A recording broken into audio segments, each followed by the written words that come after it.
Hello everyone, good morning. आज हम बात करने वाले हैं 12th क्लास अकाउंट्स सेशन 2024-25 की। क्लास 12 अकाउंट्स सेशन 2024-25 की।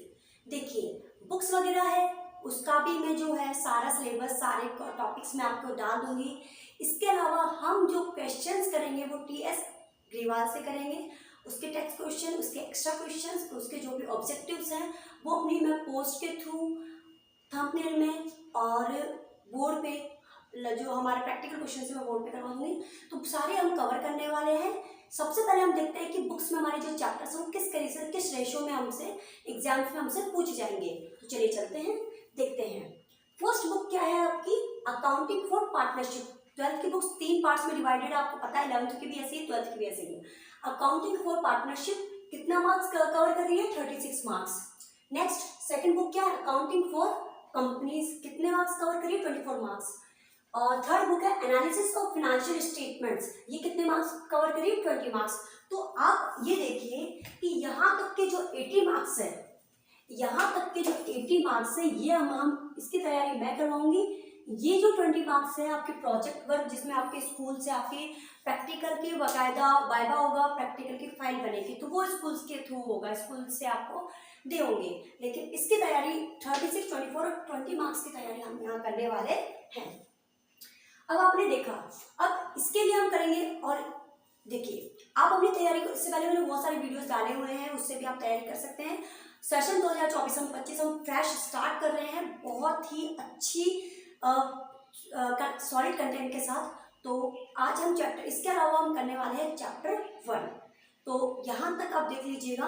इसके अलावा बुक्स वगैरह का जो बुक्स वगैरह कौन कौन से चैप्टर्स है उन बुक्स के अंदर भी, वो भी सारा मैं एक वीडियो डाल दूंगी। तो ये था हमारा सिलेबस का डिस्कशन। सिलेबस और मैं ब्रीफ में आपके साथ डिस्कस कर लूंगी।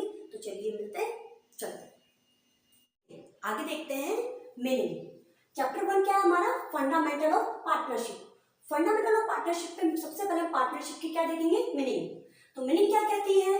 Partnership is the relation, partnership relation है बिटवीन किन के? Persons who have agreed to share the profit of business carried on by all or any one of them acting for all।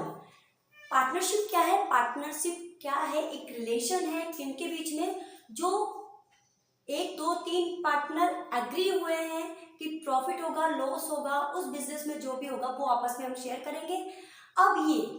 अब ये जो प्रॉफिट और loss होगा, ये इसके लिए चाहे तो सारे पार्टनर्स मिलकर काम कर सकते हैं किसी बिजनेस में, और चाहे तो उनकी तरफ से किसी एक को कर दो कि भाई तुम पूरा ये काम कर लो, हमें जो भी प्रॉफिट होगा हमें इस रेशो में डिवाइड कर देना। ठीक है, तो या तो सब मिलकर उसमें पर्टिकुलर मतलब एक्टिव पार्टनर की तरह काम करेंगे, या उनमें से कोई एक उन सबके लिए वर्क करेगा। तो ये थी पार्टनरशिप, किसके according? Defined by Indian partnership act 1932 section 4, भारतीय साझेदारी अधिनियम 1932 की धारा 4 के अनुसार। ये आगे देखिए, मीनिंग ऑफ पार्टनरशिप हमने कर ली थी। उसके बाद देखते हैं फीचर्स, या फिर बोलते हैं आप कैरेक्टरिस्टिक्स ऑफ पार्टनरशिप। उनमें क्या क्या गुण होते हैं, क्या क्या उनकी विशेषताएं होती है। तो देखो पार्टनरशिप कब होती है? जब कितने हैं, इसके कुछ पॉइंट्स इंपॉर्टेंट जो आप शॉर्ट में मैंने आपको लिखवाए हैं, बाकी बहुत सारे, लेकिन आप शॉर्ट में ये इतने मेन पॉइंट है जो हमारे प्रैक्टिकल क्वेश्चंस में काम करेंगे। पर्सन्स कितने हो सकते हैं? मिनिमम 2 तो पार्टनरशिप के होना चाहिए। अगर एक पर्सन होगा तो वो कौन सी पार्टनरशिप होगी? Sole partnership. ठीक है, पर्सन्स कितने हो चाहिए? मिनिमम 2 और मैक्सिमम 50। अग्रीमेंट कैसा होना चाहिए? अच्छा, अग्रीमेंट कैसा होता है? डीड, पार्टनरशिप डीड होती है, अग्रीमेंट कैसा होता है? ओरल भी हो सकता है, रिटर्न भी हो सकता है। आप ओरल करेंगे कि भाई हाँ तुम, मैं और ये पार्टनर है, इस रेशो में हम प्रॉफिट हो चाहे लॉस हो हम शेयर करेंगे, इतनी कैपिटल लेकर आएंगे। अगर कोई जाता है तो मतलब जितने भी टर्म्स एंड कंडीशंस हैं वो अगर ओरल डिसाइड करते हैं तो भी वो पार्टनरशिप रहेगी, और अगर रिटर्न करते हैं तो भी वो रिटर्न में। तो बहुत अच्छी बात ये होती है कि कल को कोई भी बात हो, कल कोई भी मनमुटाव हो या डिस्प्यूट हो, तो आप उसको उस रिटर्न में लिखे हुए कि फटाफट शो करके उसको डिस्प्यूट को सॉल्व कर सकते हैं बस। लेकिन अगर अच्छा माना जाए तो रिटर्न जो है, रिटर्न अग्रीमेंट, पार्टनरशिप डीड जो होती है वो ज़्यादा वैलिड होती है। बाकी अपना जो अग्रीमेंट है वो दोनों फॉर्म में हो सकता है, ओरल भी हो सकता है और रिटर्न भी हो सकता है। नेक्स्ट देखिए, प्रॉफिट शेयरिंग रेशो। तो प्रॉफिट शेयरिंग रेशो कैसा होना चाहिए बताइए? प्रॉफिट शेयरिंग रेशियो कैसा होना चाहिए, इक्वल भी हो सकता है, अनइक्वल भी हो सकता है। डिपेंड करता है कि जो अग्रीमेंट बनाया गया उसमें क्या डिसाइड किया गया था, प्रॉफिट शेयरिंग रेशियो, या फिर हम जो भी बिजनेस करते हैं उसमें क्या है, उसमें एडजस्टमेंट क्या है, वो सारे हम देखेंगे आगे। वैसे normally profit sharing ratio equal भी हो सकता है, अनइक्वल भी हो सकता है। बिजनेस कैसा होना चाहिए, लीगल होना चाहिए ऑब्वियसली, टर्म्स ऑफ किसी भी देश में, जिस भी राज्य में, देश में ये रन करेगा बिजनेस, उसके टर्म्स एंड कंडीशंस को फॉलो करना चाहिए। कोई भी अनलीगल काम नहीं होना चाहिए जिससे फ्रॉड वगैरह कुछ भी नहीं। Relationship of principal and agent, जो पार्टनरशिप में आप जानते हैं कि मिनिमम 2 पार्टनर होते हैं, मैक्सिमम कितने भी हो सकते हैं। तो जो पार्टनर्स हैं वो कभी भी, वो उनमें से एक पार्टनर प्रिंसिपल की तरह एक्ट भी करता है और एजेंट की तरह एक्ट भी करता है। कभी वो सबको लीड करता है तो वो प्रिंसिपल हो जाएगा, और कभी वो जो सामने वाले पार्टनर को अगर किसी चीज के लिए जवाब देता है, किसी चीज के लिए रिस्पॉन्सिबल है, तो वो एजेंट के रूप में काम करेगा। तो जो पार्टनरशिप होती है वो प्रिंसिपल और एजेंट दोनों का मिक्सचर है। नेक्स्ट देखिए, नो सेपरेट एग्जिस्टेंस, किसी भी पार्टनर का सेपरेट अस्तित्व नहीं होता। अगर सेपरेट अस्तित्व होगा तो बस और पार्टनरशिप होगी। यहाँ पार्टनरशिप का मतलब ये होता है कि हर चीज शेयरिंग। इसमें ये लीगल पॉइंट ऑफ व्यू से ये बात कही गई है। तो ये थे 6 पॉइंट्स, कौन कौन से, persons, agreement, profit sharing ratio, business, relationship और एग्जिस्टेंस, सेपरेट एग्जिस्टेंस। इसके आगे हम करने वाले हैं कुछ राइट्स ऑफ पार्टनर्स। आगे देखते हैं right of a partner, chapter 1 का ही फंडामेंटल्स ऑफ पार्टनरशिप कंटिन्यू चल रहा है। Right of a partner, partners के राइट्स क्या क्या हैं, तो आप सबको पता है राइट्स क्या क्या, बहुत सारे इसमें पॉइंट्स हैं। कुछ सेलेक्टेड पॉइंट्स मैंने आपके यहाँ लिए हैं शॉर्ट में। फर्स्ट पॉइंट है एवरी पार्टनर, वो पॉइंट्स मैं ले रही हूँ जो हमारे प्रैक्टिकल क्वेश्चंस में मोस्ट ऑफ द टाइम काम आएंगे। Every partner has the right to participate in the management of business. आप अच्छे से जानते हैं कि पार्टनर, हर पार्टनर, एवरी पार्टनर जो है वो बिजनेस में पार्टिसिपेट कर सकता है, ठीक है। Participate in the management of business, management में कि ऐसे नहीं ऐसा होना चाहिए, ऐसा नहीं ऐसा होना चाहिए। राइट टू शेयर प्रॉफिट और लॉस, उसके पास ये राइट भी है कि शेयर और प्रॉफिट या लॉस को शेयर कर सके। पहले से उसके लिए वो होगी अग्रीमेंट होगा, ओरल या रिटर्न, ठीक है। प्रॉफिट और लॉस को शेयर करने का राइट होता है। Right to inspect the books of accounts, मतलब अकाउंट्स की बुक्स को देखने का, जो भी कितने खर्चे हुए, कितने इनकम हुई, कितने गेन्स हुए, कितने लॉसेस हुए, कितने एक्सपेंसेस हुए, कितने एक्सपेंडिचर हुए, ये सारी चीजें देखने की, बुक ऑफ अकाउंट्स देखने की उसको राइट है। And have a copy of it, और वो चाहे तो ये भी कह सकता है, जैसे हम अपने बैंक का बैंक स्टेटमेंट मांगते हैं, वैसे वो चाहे तो उस अकाउंट्स की कॉपी भी मांग सकता है कि मैं देखूंगा अच्छे से बाद में समय निकाल कर। Right to receive interest on loan, वो इंटरेस्ट ऑन लोन लेने का भी अधिकारी होता है। कब, जब partner has given loan to the firm, जब किस पार्टनर ने क्या किया हो कि फर्म को लोन दिया हो। मान लीजिए 3 पार्टनर है, उनमें से एक पार्टनर के पास वो अच्छी है, मतलब गुडविल अच्छी है, उसके पास पैसा अच्छा है, तो वो इन्वेस्ट करने में एबल है। तो मान लीजिए मैंने 10 लाख रुपीज उससे लिए हैं, तो मैंने फर्म ने 10 लाख रुपीज लिए हैं, तो वो 10 लाख रुपीज पर वो जो रेट ऑफ इंटरेस्ट है ना, वो लेने का हकदार होता है। अगर पार्टनर ने फर्म को लोन दिया है तो 100% लेगा। और किस परसेंटेज से लेगा, अगर in the absence of partnership deed, जो कि पार्टनरशिप डीड जो होती है जिसमें रिटर्न में सब कुछ सारे रूल्स एंड रेगुलेशंस लिखे रहते हैं, अगर उसमें कहा जाए, उसमें वो साइलेंट हो, उसमें कुछ ना लिखा हो कि जो पार्टनर ने जो फर्म को लोन दिया है उसमें क्या रेट ऑफ इंटरेस्ट रहेगी, तो अगर ऐसा होता है, साइलेंट होता है रेट ऑफ इंटरेस्ट जो लोन दिया है, तो किस हिसाब से 6% per annum interest on loan, तो वो किस परसेंटेज के हिसाब से लेने का हकदार होगा, 6% के हिसाब से। ये रेट ऑफ इंटरेस्ट ज्यादा भी हो सकती है, कम भी हो सकती है, अगर रिटर्न में पार्टनरशिप डीड में लिखा हुआ हो, और अगर लिखा हुआ नहीं है तो 100% वो किस परसेंटेज से लेगा, 6% पर एनम से। अगर उसने पैसा दिया है तो वो उसका ब्याज देगा। नेक्स्ट है, partner has the right not to allow admission of a new partner. मान लीजिए 3 पार्टनर तो हम पहले से ही हैं, अब 3 में से अगर कोई चौथा पार्टनर, नया पार्टनर आना चाहता है, ABC पहले से डी कहता है कि मैं भी आना चाहता हूँ, लेकिन अगर ABC में से अगर किसी एक ने कह दिया, चाहे B हो, चाहे A हो, चाहे C हो, किसी एक ने कह दिया कि नहीं हमें चौथे पार्टनर की जरूरत नहीं है, तो एडमिशन नहीं होगा। तीनों पार्टनर्स की सहमति होना जरूरी है। A partner has right to retire from the firm. Partner देखिए कोई भी है, एडमिशन भी ले सकता है, रिटायर भी हो सकता है, तो वो पार्टनर की अपनी चॉइस होती है। बट रिटायर होने से पहले उसको प्रॉपर नोटिस देना होता है। वो अगर वो 6 महीने पहले देता है तो सारे जो भी सेटलमेंट होते हैं उसको भेजना, उसके गुडविल का पैसा देना, उसके जितने भी बनते हैं सारे अकाउंट्स क्लियर करना, तो उसमें टाइम लगता है। तो 6 मंथ्स बिफोर वो देता है तो थोड़ा फायदा होता है। तो आफ्टर गिविंग प्रॉपर नोटिस उसको नोटिस देना पड़ेगा कि मैं क्या कर रहा हूँ, रिटायर कर रहा हूँ, तो उस हिसाब से अपने बिजनेस को आगे किस रेशो में रन करना है वो रन करेंगे। चलिए ये थे 6 पार्टनर्स। इसके बाद बात करेंगे हम, नेक्स्ट पॉइंट है हमारा पार्टनरशिप डीड। नेक्स्ट पॉइंट है हमारा पार्टनरशिप डीड। पार्टनरशिप डीड को आप कह सकते हैं पार्टनरशिप अग्रीमेंट भी कह सकते हैं, पार्टिकल ऑफ पार्टनरशिप भी आप कह सकते हैं। ये इसके अदर नेम है, पार्टनरशिप डीड या पार्टनरशिप अग्रीमेंट या आर्टिकल ऑफ पार्टनरशिप। अब देखिए जो पार्टनरशिप डीड होती है वो होती क्या है, इसका मीनिंग क्या है।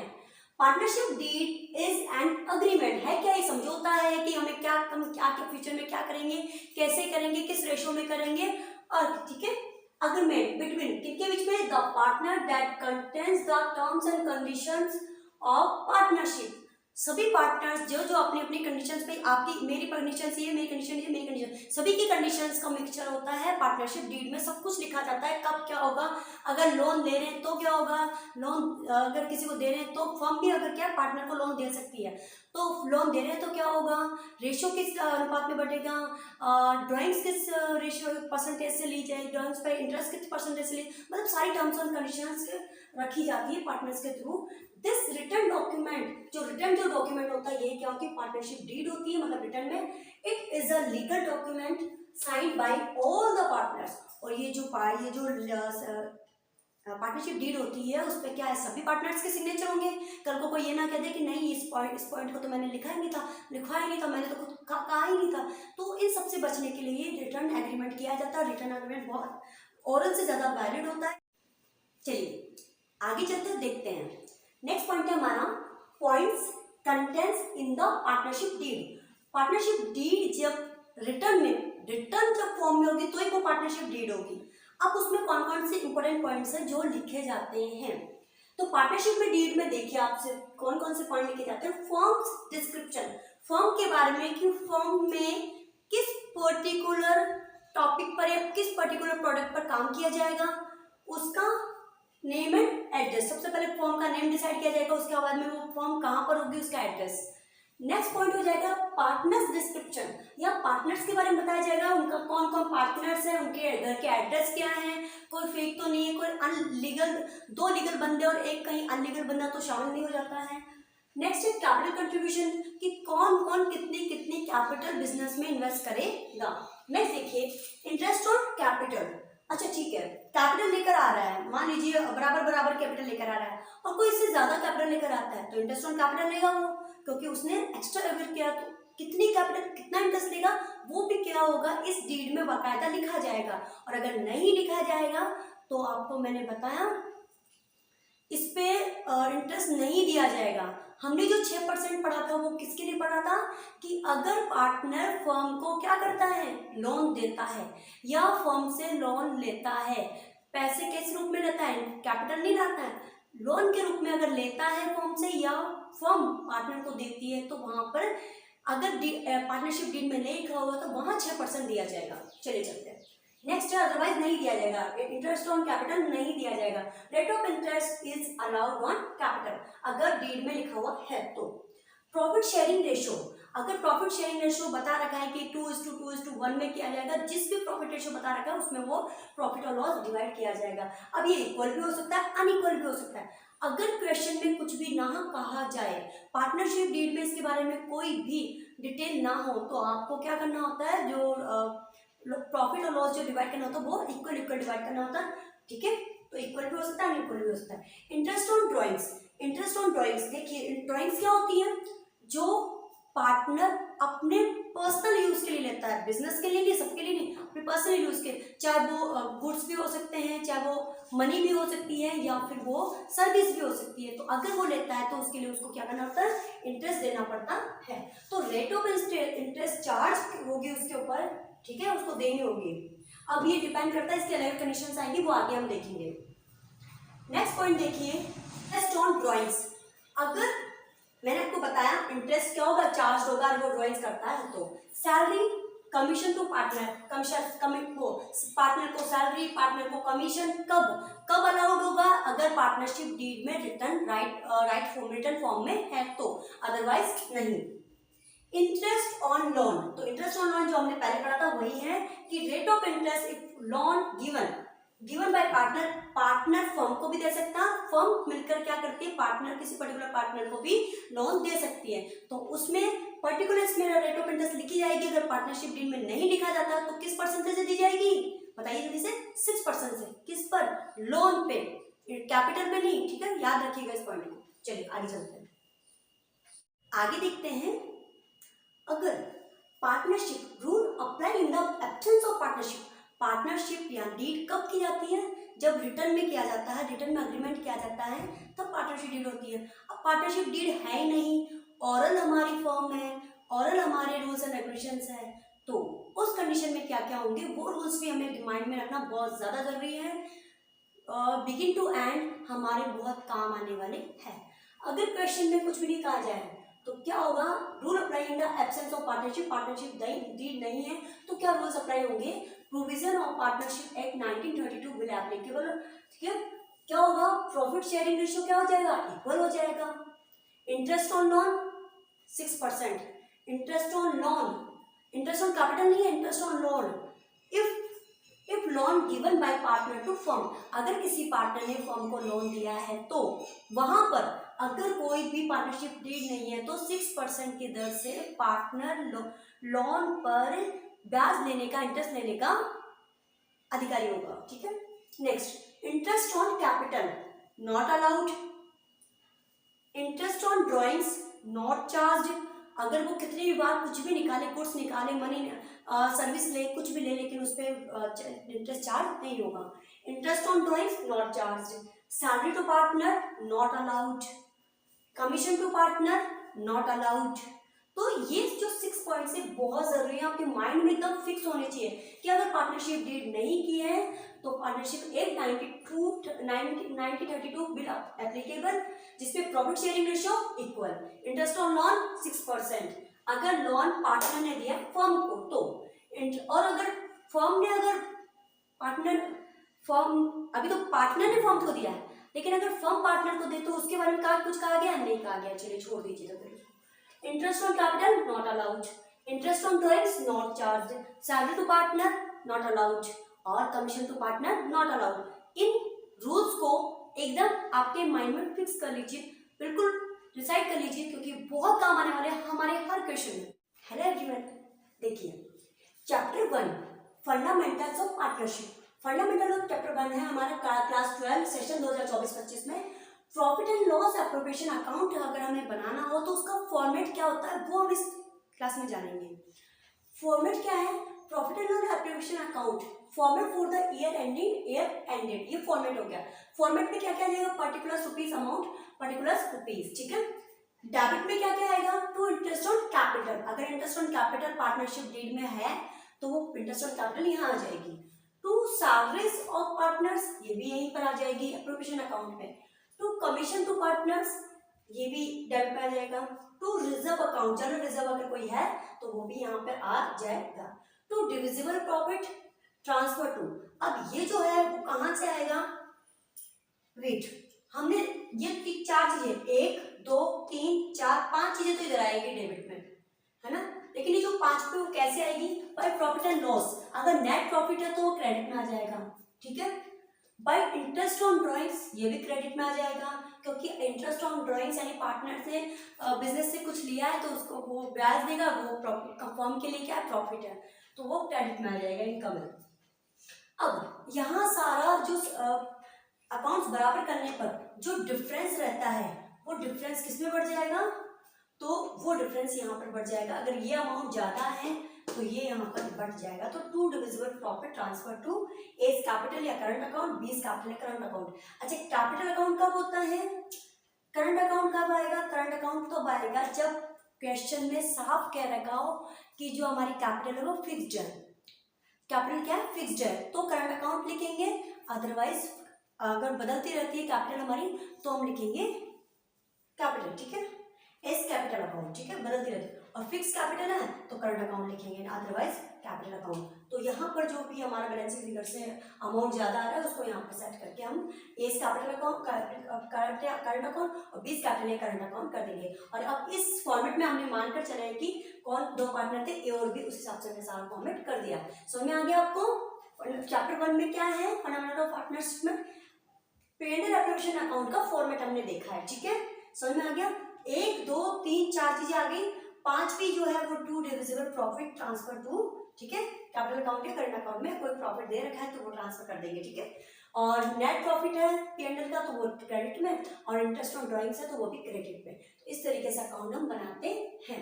चलिए, ये था P&L एप्लीकेशन अकाउंट। अकाउंट्स के जो फॉर्मेट्स है वो आपके माइंड में रहने चाहिए, रूल्स एंड रेगुलेशंस आपके माइंड में रहने चाहिए, क्वेश्चन करने में कोई परेशानी हमें नहीं आने वाली